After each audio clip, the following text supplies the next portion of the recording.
দেশকে যারা ফ্যাসিস্ট শাসনে নিয়ে যেতে চায় তাদের বিষ দাঁত ভেঙে দিতে হবে জানিয়ে গণসংহতি আন্দোলনের প্রধান সমন্বয়কারী জুনায়েদ সাকি বলেন, নতুন রাজনৈতিক শক্তি গড়ে তোলার মধ্য দিয়ে বাংলাদেশের যাত্রা হবে। বিকেলে রাজধানী মোহাম্মদপুরের নূরজাহান রোডে বেঙ্গলি মিডিয়ায় হাই স্কুলে ছাত্র জনতার গণ অভ্যুত্থানে শহীদ আহত ও নিখোঁজদের তালিকা প্রকাশ অনুষ্ঠানে তিনি এসব কথা বলেন। গণ অভ্যুত্থানে মোহাম্মদপুরে নিহত 22 জন, আহত 227 জন ও নিখোঁজ 2 জনের তালিকা প্রকাশ করা হয়।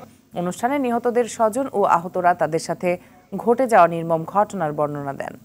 আমরা অন্তর্বর্তী সরকারের কাছে আহ্বান জানাই, আরো বিভিন্ন সংগঠন কাজ করছে, সরকারের উচিত সকল তথ্যগুলোকে যথাযথভাবে যাচাই বাছাই করে আমাদের প্রত্যেক শহীদের তালিকা প্রণয়ন করা। যারা বাংলাদেশকে আবার ওই ফ্যাসিস্ট শাসনে নিয়ে যেতে চায় কিংবা তারই পুনরাবৃত্তি চায়, তাদের বিষ দাঁত ভেঙে দিতে হবে।